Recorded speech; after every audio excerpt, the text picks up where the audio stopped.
Hello साथियों, नमस्कार।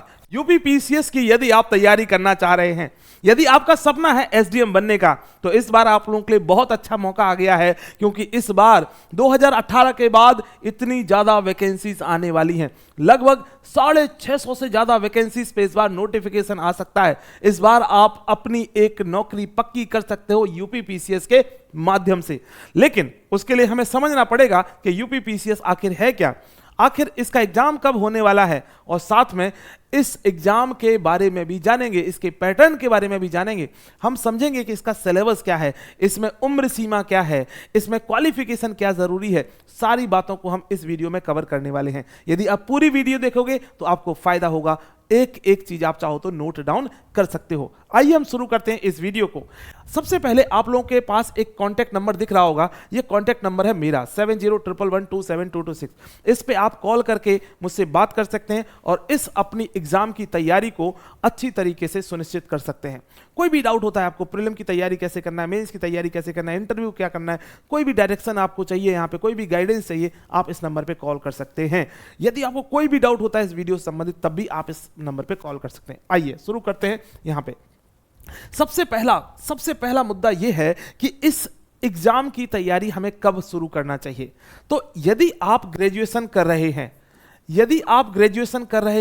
या फिर आप कर चुके हैं ग्रेजुएशन, तो दोनों ही स्थिति में आप इस एग्जाम की तैयारी कर सकते हैं।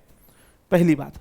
दूसरी बात यहां पे यह है कि सवाल यह उठता है हमारे पास कि इस एग्जाम की मुझे तैयारी करनी है, तो इसकी क्वालिफिकेशन क्या है, मिनिमम क्वालिफिकेशन क्या है। यदि मुझे इस एग्जाम का फॉर्म बनना है तो आपको स्नातक होना जरूरी है, ग्रेजुएशन होना जरूरी है। अब बहुत सारे बच्चे सवाल पूछते हैं कि सर ग्रेजुएशन किस स्ट्रीम में, आर्ट साइड से, साइंस साइड से, या किससे। आप किसी भी विषय में स्नातक हैं तो आप इस फॉर्म को भर सकते हैं।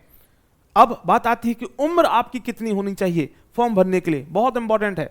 यहां पे उम्र की बात करें तो यदि उम्र की बात करें तो अलग अलग कैटेगरी के लिए अलग अलग स्थिति है मैक्सिमम उम्र में, लेकिन मिनिमम उम्र की बात करें यानी न्यूनतम आयु की बात करें तो सभी के लिए समान है। यानी कम से कम आपकी उम्र जो होना चाहिए है ना, कम से कम उम्र जो होना चाहिए, यानी मिनिमम उम्र 21 वर्ष सबकी होना चाहिए। 21 वर्ष की यदि उम्र नहीं है आपकी, आप फॉर्म नहीं भर सकते हो, इससे ज्यादा होना चाहिए। दूसरी बात, मैक्सिमम उम्र कितनी हो सकती है आपकी, अधिकतम उम्र, तो ये अलग अलग कैटेगरी वाइज है। जैसे कि सामान्य वर्ग के लिए उम्र जो है ये 40 वर्ष है, यदि आप सामान्य वर्ग से हैं तो। यदि आप ओबीसी से हैं, है ना, तो आपके लिए 43 ईयर तक दे सकते हो एग्जाम। यदि आप एससी और एसटी से हैं तो आप ये एग्जाम 45 वर्ष तक दे सकते हो। यदि कोई व्यक्ति दिव्यांग है तो ऐसी स्थिति में वो 55 वर्ष तक इस एग्जाम को दे सकता है। ये इसकी आयु सीमा है। ये बात हो गई आयु सीमा से संबंधित क्लियर। हमने एजुकेशन की बात बताई कि केवल ग्रेजुएशन होना जरूरी है। मिनिमम यदि आपके पास ग्रेजुएशन है तो इस फॉर्म को भर सकते हो। अब एक बहुत सारे बच्चों का सवाल उठता है कि क्या सर इसमें नंबर ऑफ अटेम्प्ट्स, जैसे यूपीएससी में होता है कि जनरल केवल 6 ही बार एग्जाम दे सकता है, क्या यूपीएससी में भी यूपीएससी के जैसे ही पीसीएस में भी अटेम्प्ट्स वाली बात होती है? तो सवाल का जवाब है नहीं। यूपीपीसीएस में अटेम्प्ट्स की कोई बात नहीं होती है, कितनी भी बार आप एग्जाम दे सकते हो। अब बात आती है कि इसका पैटर्न क्या है। तो आइए हम देखते हैं इसके पैटर्न को सबसे पहले, ठीक है। तो पैटर्न की जब हम बात करेंगे तो इसमें यह परीक्षा जो है 3 चरणों में कंप्लीट कराई जाती है। यह परीक्षा 3 चरणों में कंप्लीट कराई जाती है। पहला चरण होता है प्रारंभिक परीक्षा, जिसे हम लोग प्रीलिम कहते हैं, और दूसरा होता है मेंस, जिसे हम मुख्य परीक्षा कहते हैं, और तीसरा बोलते हैं हम लोग इंटरव्यू, जिसे हम साक्षात्कार कहते हैं। तो ये इंटरव्यू। अब हम बात करते हैं प्रीलिम की। तो प्रीलिम में यहाँ पे आपके साथ देखेंगे आप, तो प्रीलिम में आपके 2 पेपर होने वाले हैं। प्रीलिम में आपके पेपर दो पेपर होने वाले हैं। एक पेपर फर्स्ट होगा आपका, जिसे हम जनरल स्टडी 1 कहेंगे, जिसमें आपसे जो है 150 प्रश्न पूछे जाएंगे। वेरी इंपॉर्टेंट, 150 प्रश्न पूछे जाएंगे। 2 घंटे का आपको समय दिया जाएगा और 200 अंकों के लिए ये 150 प्रश्न पूछे जाएंगे। यानी एक जो प्रश्न होगा 1.333 मार्क्स का लगभग होगा। तो ये तो बात हो गई यहाँ की। अब सेम डे यानी उसी दिन, है ना, ये जो पेपर होगा आप देख रहे हो 9:30 सुबह से चलेगा 11:30 तक सुबह तक। अब जो दूसरा पेपर होगा जनरल स्टडी 2, जिसे हम सीसेट भी कहते हैं, सिविल सर्विसेज एप्टीट्यूड टेस्ट, उसमें 100 क्वेश्चन होंगे, ये भी 200 मार्क्स का एग्जाम होगा और 2 घंटे का होगा। ये एग्जाम जो है, यानी जो पेपर नंबर 2 है, ये केवल क्वालिफाइंग एग्जाम है। इसमें आपको केवल और केवल 66 नंबर लाना है, 66 मार्क्स लाना है ना। 200 नंबर में से यदि आपके 66 मार्क्स आ जाते हैं तो आप इस परीक्षा को पास कर जाते हो, इस सीसेट को। फिर आपको प्रीलिम में ध्यान देना है कि आपके जीएस में नंबर ठीक आए। कितने नंबर आने जरूरी है? तो लगभग यदि 95-100 क्वेश्चन के आपके आंसर्स हैं ठीक, यानी काट पीट कर नेगेटिव मार्किंग के बाद, तो आराम से आप जो है प्रीलिम क्वालिफाई कर जाओगे, ठीक है। सो ये तो बात यहां पे हो गई। अब नेक्स्ट महत्वपूर्ण बात करते हैं, यदि आप प्रीलिम परीक्षा क्वालिफाई कर लेते हो तो आपको मुख्य परीक्षा देने का मौका मिलता है। मुख्य परीक्षा में हम देखते हैं तो मुख्य परीक्षा में अलग अलग चीजें हैं, अलग अलग विषय हैं। जैसे आपसे एक सामान्य हिंदी का एक प्रश्न पत्र पूछा जाएगा। सामान्य हिंदी का एक पेपर होगा, ठीक, इसको लिखना होगा। कन्वेंशनल का मतलब क्या है? लिखना होगा आपको। तो सामान्य हिंदी का एक पेपर होगा जिसका 150 अंक आपको दिए जाएंगे, है ना। तो 150 अंक का एक सामान्य हिंदी का पेपर होगा और इसको करने के लिए आपको 3 घंटे दिए जाएंगे। फिर एक पेपर निबंध का होगा।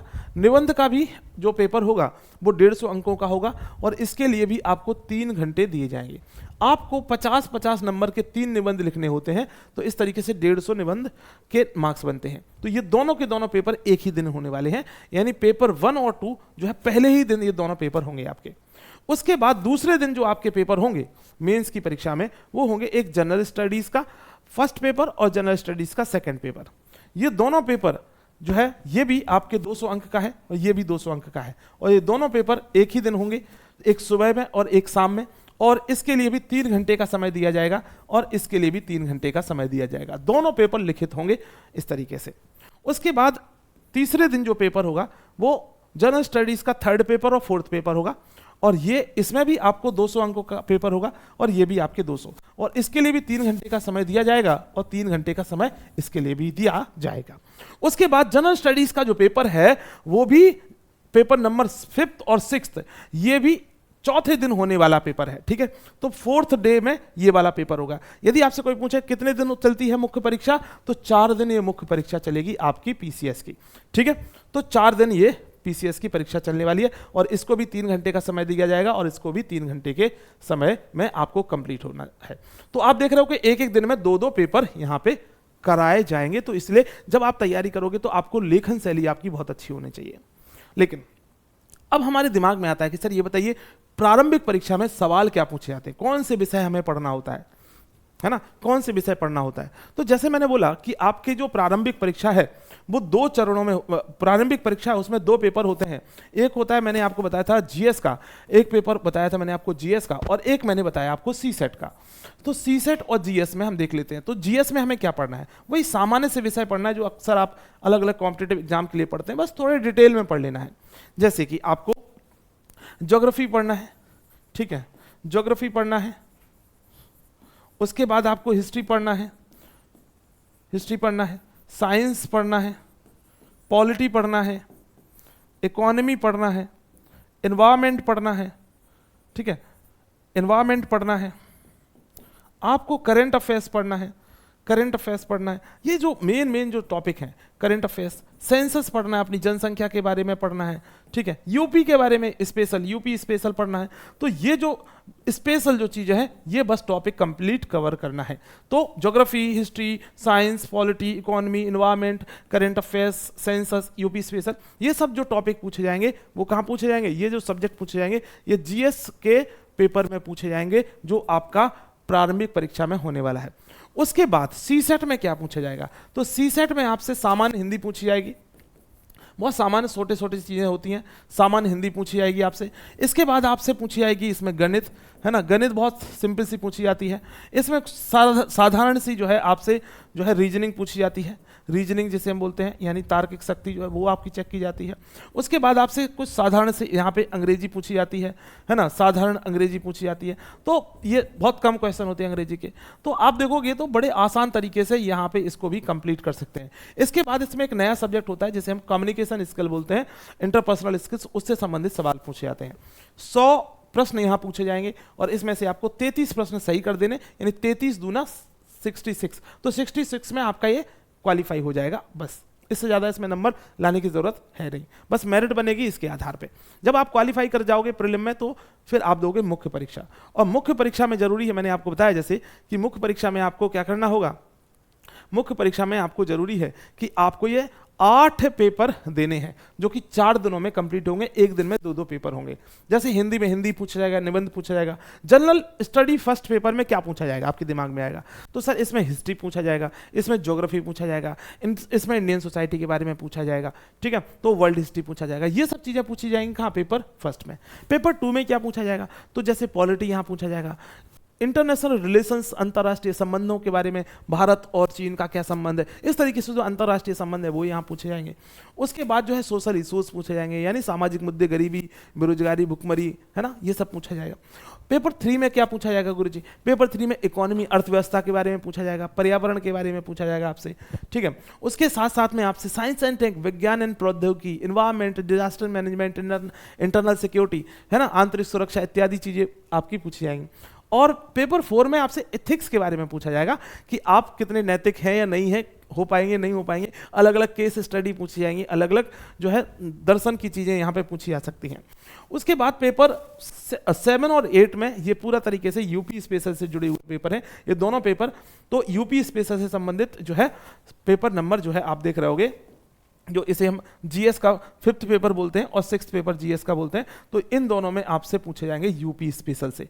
तो ये टोटल सिलेबस है। सिलेबस ये मान लो कि इस समय पे सिलेक्शन लेने वाला सिलेबस है, यदि तुम ढंग से पढ़ाई कर लो तो सिलेक्शन हो जाएगा। कौन सी किताबें पढ़नी है, क्या पढ़ना है, सारी गाइडेंस हम कर देंगे आपके लिए। और मैं ऐसा, आपको लग रहा है कि कोई एक ऐसा अननोन व्यक्ति जिसको कुछ नहीं पता, क्या ऐसा व्यक्ति आपको गाइड कर रहा है? जी नहीं, मैंने खुद इस एग्जाम को 2 बार इंटरव्यू दिया है और 3 बार मेंस दिया, तो आप एक अच्छे व्यक्ति से बात करें, अच्छे व्यक्ति से ये समझ रहे हैं, ठीक है। तो बिल्कुल निश्चिंत होकर आपको पढ़ाई करना है। यदि कोई डाउट रहता है तो आपको करना क्या है, जैसे मैंने आपको बताया कि आपको ये एक नंबर दिया है कि इस नंबर पे कॉल करना है। यदि वाकई में आपको बिल्कुल जीरो से तैयारी करना है, शुरू बिल्कुल बेसिक से तैयारी करना चाहते हैं, तो इस नंबर पे कॉल कर लो। एग्जाम दृष्टि ऐप की लिंक जो है, एप्लीकेशन भी हमारा है, तो उसको यहाँ पे आप क्या कर लो, डाउनलोड कर लो। एग्जाम दृष्टि ऐप को डाउनलोड कर लेना है गूगल प्ले स्टोर से। आप लोगों के लिए एक बहुत अच्छी खुशखबरी है कि हमारा एक नया बैच आ रहा है जिसका नाम है मिशन एसडीएम, मिशन एसडीएम 5.0, यानी ऑलरेडी 4 बैच हमारे चल रहे हैं, तो 5वां बैच आ रहा है मिशन एसडीएम 5.0। आप इसे ज्वाइन कर सकते हो, है ना। ज्वाइन कैसे करोगे, कैसे बेसिक से तैयारी करानी है, सब इस नंबर पे आपको डिटेल मिल जाएगी। आप इस पे कॉल कर लेंगे, आप व्हाट्सएप कर देना या मैसेज कर देना, आपके सभी तरीके से जो डाउट्स हैं वो क्लियर कर दिए जाएंगे। कोई भी डाउट हो तो आपको ये क्लियर कर दी जाएंगे। यदि आप ये सब भी नहीं कर पाते हो तो आपको एक डिस्क्रिप्शन में और साथ साथ में कमेंट बॉक्स में हम आपको एक गूगल फॉर्म की लिंक लगा देंगे, तो वहाँ पे अपने नाम और अपना नंबर और अपनी जो डिटेल आपसे पूछी जाए उस डिटेल को लिख के सबमिट कर देना है, बस। बाकी हम आपसे बात कर लेंगे, ठीक है। अब चलिए चलते हैं, मिलते हैं आप लोगों से नेक्स्ट सेशन में। धन्यवाद।